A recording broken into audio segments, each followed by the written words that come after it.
So this time we're looking at the Marvel Legends Fantastic Four Classics set or wave that came out about the time of Fantastic Four number 2, Rise of the Silver Surfer.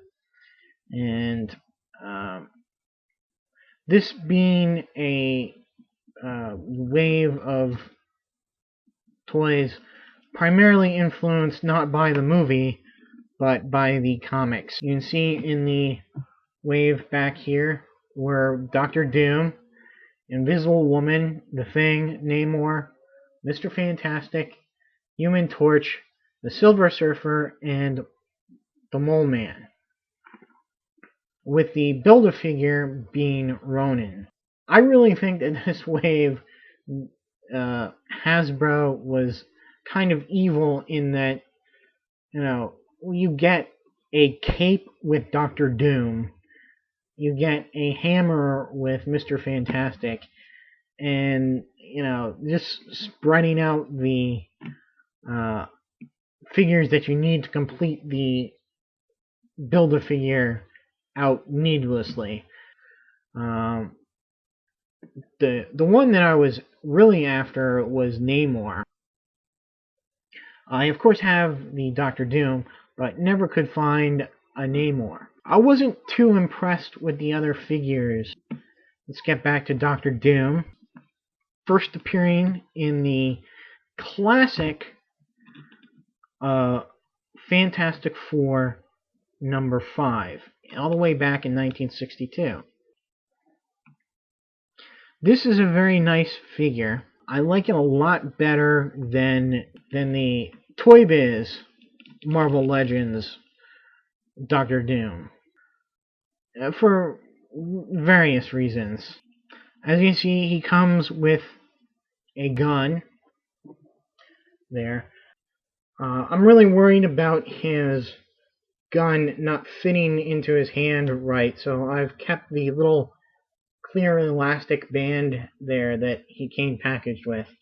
So that will remain in his hand for the foreseeable future. It is nice, though, that he comes with this holster that the gun would probably fit into, and it actually latches here.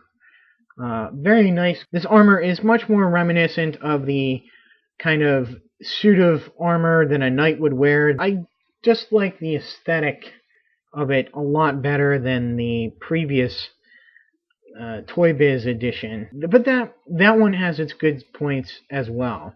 Both the elbow guards here and the knee guards are kind of posable in of themselves, and it is fairly solid, yet not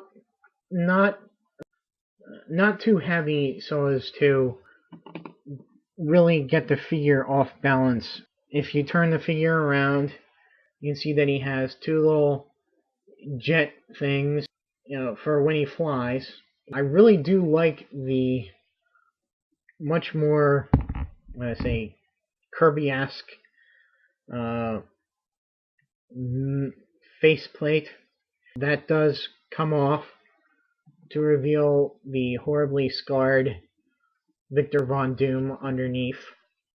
That is a nice touch. It does look kind of odd without his cape and hood on there.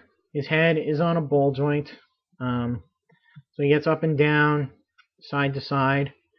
Arms go all the way around, as well as in and out. They rotate and bend at the elbows, as well as rotate at the end of the gloves or gauntlets. There's this upper torso articulation. You can go forward and back, and as well as left and right. Waist articulation too, though I don't know why. It's kind of weird to have that and this. Now his legs don't really don't really do much because of the tunic, and you can get them a little bit further apart, and you can rotate the legs, and his knees bend and rotate. They're not double jointed, just a single joint, and his feet bend at the ankles as well as rotate at the ankles. And it's need to know that these are also reused for the Black Knight.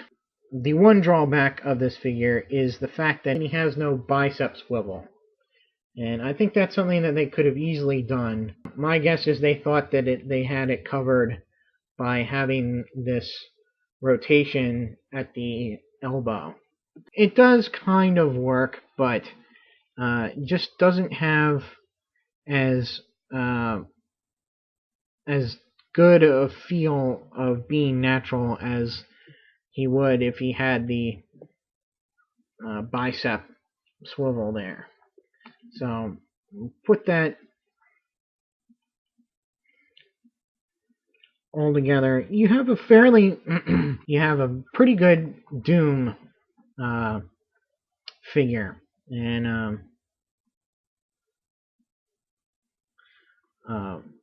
my favorite Doom, and I like the way he's got his hand posed, so you can do this.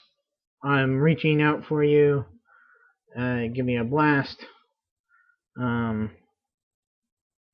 And there. So, and this is another big one. So this might be two parts. Doom was the genius son of a band of gypsies born in Latveria, whose mother was a practitioner of magic, and she died when he was just a young boy, and his father had hid that fact from him. Not that she died, but that she was involved in sorcery. And he discovers this when his father is killed by the ruler of Latvia, the country, fictional country in which he's born. I don't believe he's a king even. They just call him Baron. So he uses his technological skills and genius to create weaponry to overthrow the Baron. And this affords him the opportunity, if some general from the U.S. Army is there, get weapons or sell weapons or do something that isn't exactly legal, probably, there. And he sees the talent of Doom and arranges for him to study in America, where he meets Reed Richards and Ben Grimm at the Empire State University, I believe. Doom, having some mother issues, is at work trying to create a machine that will allow him to contact his dead mother. And Reed sees some calculations of his and notices that they're a little off, and tries to warn Doom that they're not correct. But Doom, being Doom and being proud, won't listen.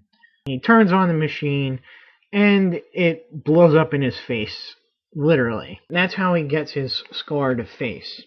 He blames Richards, puts all of it on Richards, saying that he sabotaged his experiment because he knew it would work and he didn't want it to fail, or he didn't want it to succeed.